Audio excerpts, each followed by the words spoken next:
Hello, welcome to Shad Life. I got a couple updates for you. One of them is this fork right here. This is an Identity Rebate XL. Super tough find for me. It was really challenging, but I did manage to find this at Performance Bike. So what's this for? Well, if you've been following my channel, you'll know that I recently acquired a standard 26-inch DJ frame from a friend of mine. And so I want to take all the parts off of my Haro Steel Reserve and build up the standard, much higher quality frame, and this fork is much higher quality, so on and so forth. So that is my plan. The problem is that my Haro Steel Reserve is buried deep and stored up in Cuyuna, and so for me to get at it right now means I'd have to go up there, trudge through a bunch of really deep snow and dig it out and so on and so forth, and I just don't want to do that. So I won't be doing that build till I can get at my bike up there, so sometime in the spring. But what's really cool is this fork, the XL, has a 465 millimeter axle to crown. That's the center of the axle all the way up to where the bearing race is here. That's an extremely important measurement, especially when you want to keep the geometry of your bike, accurate so the bike rides correctly. And that's kind of what's going on with my Esker Hayduke Mullet build, is the 140 millimeter travel fork on there with the 29-inch front wheel on a frame that's designed with a 27.5 fork and a 27.5 wheel, throws the geometry all off, and so right now it's way too slack. I have a little degree measuring tool, and I will do a video on this soon, but the head tube angle on that is like 62.6 or something like that. Bottom bracket height is only, BB drop from parallel to ground and rear axle is only like 22 millimeters. So yeah, that bike is going to ride extremely funky in that configuration. I was going to do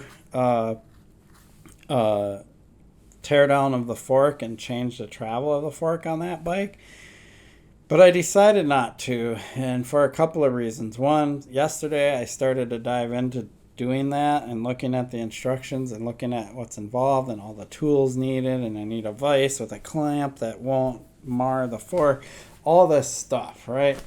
And it's a lot of steps, a lot of little parts, a lot of oils and things like that.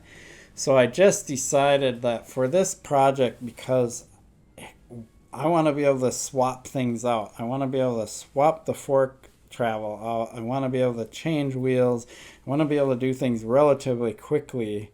So instead of changing the travel of that fork,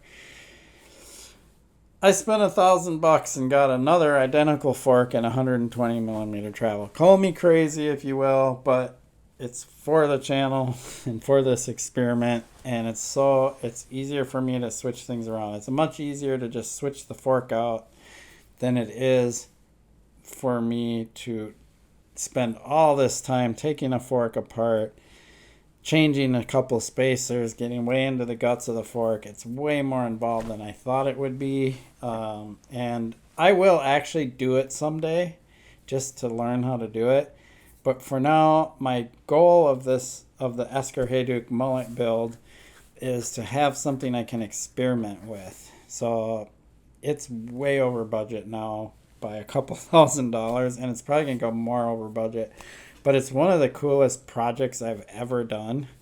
And because of that, I'm throwing money into it, because one of the things I'm really curious about, because I've never done this before. I've ridden tons of bikes throughout my life, but I've never had a bike that I can just quickly change a configuration of and ride it and feel and talk about those changes. And that's what I want to do on my channel. I really want to make changes and then ride it and talk about what do those changes do. it's education for me, education for you, really good information. So I'm super stoked on it.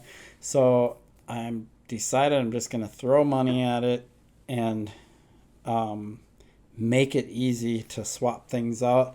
Another idea I have, if you saw me do the chain tension video, which is just before this one, a video or two before this one, I can change the chainstay length essentially, right? And so I'm thinking, should I order a 29er rear wheel and a 27.5 front wheel? I have some 27.5 front wheels, but I could order like the reverse, a 29 rear wheel and a 27.5 front wheel in the Hunt configuration. So all the variables are the same. Same hub, same rim, same everything, just different sizes. I'm thinking of doing that because then what I can do is I can put the 29er on the back and I can change the dropout spacing to accommodate for the 29er and get it really close as I can to the seat tube and do measurements, ride the bike, see what it's like as a 29er, throw 27.5s on it, see how it rides with 27.5s. I can mullet it. Heck, if I want to reverse mullet it just for fun, I can do that. Why not, right? I mean, it's ridiculous, but I could do it.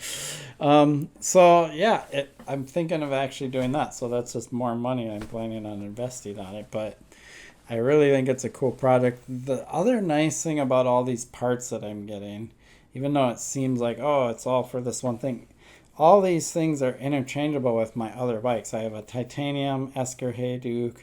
I have my Rustler full suspension bike.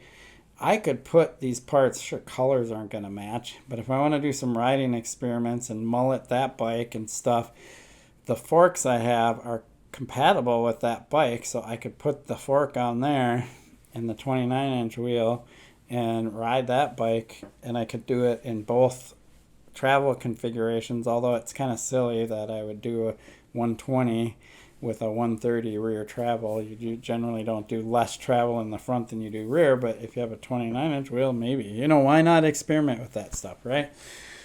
So they won't be wasted parts. And they could be used for other projects that I want to do and other experiments that I want to do. So I'm really stoked about it, actually. It's kind of neat that I realized I could do all this. Anyway, that's my update, just so you know what's coming.